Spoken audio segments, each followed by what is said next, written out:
There are a few crucial moments between Joel and Ellie before they meet the fireflies and their lives are turned upside down. There are giraffes, thus they must have found a spot that was formerly a zoo. So giraffes don't get sick from cordyceps.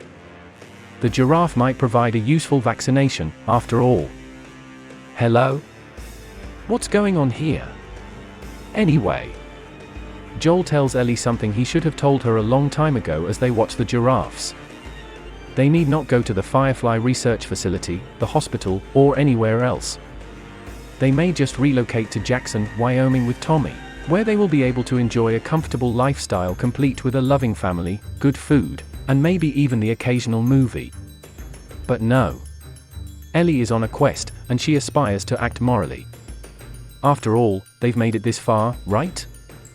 And so they proceed. And while driving, Joel and Ellie talk about the gunshot wound to Joel's head and the shooter who missed. Joel admits to Ellie that he was the shooter who failed to connect.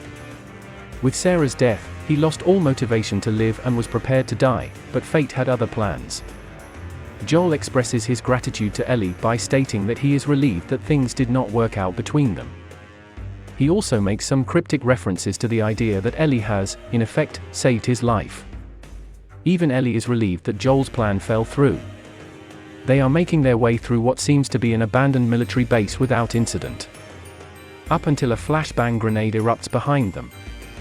Moreover, this is the first in a string of disastrous occurrences. How we didn't expect a hospital scenario to play out. In a state of disorientation, Joel opens his eyes on a hospital cot to find, wait for it, Marlene and a handful of her Firefly goons. We begin with some kudos. Marlene reveals that despite being escorted by a team of 5 people, she just made it across the nation. Thus, the fact that Joel and Ellie did it without any assistance is very impressive. Even though Joel deflects and gives Ellie the credit, Marlene is aware of how tough and resourceful he is. She claims she never intended to owe him anything. She claims to have heard rumors of Joel's violence and experienced it herself last week when he dealt with Cannibal David's men. Marlene has seen this phenomenon previously, and she ought to be aware of the dangers of releasing it. Anyway, Marlene says that Ellie is the cure since the cordyceps have been in her system from birth. The doctor believes it to be internal to her at least. This means that she is now undergoing pre-operative preparation for an upcoming operation.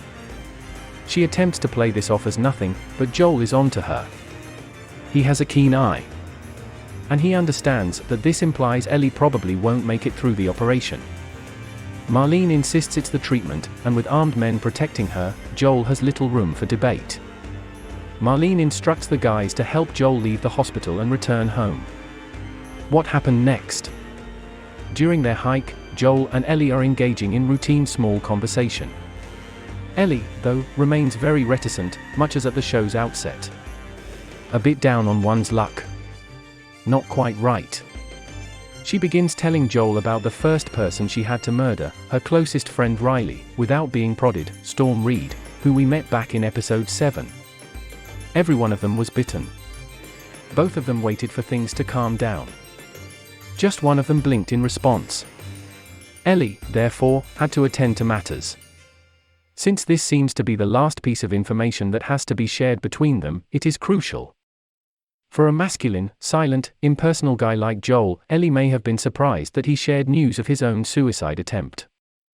Then she questions him once more, is what you stated the truth about the fireflies? Since it's the only answer he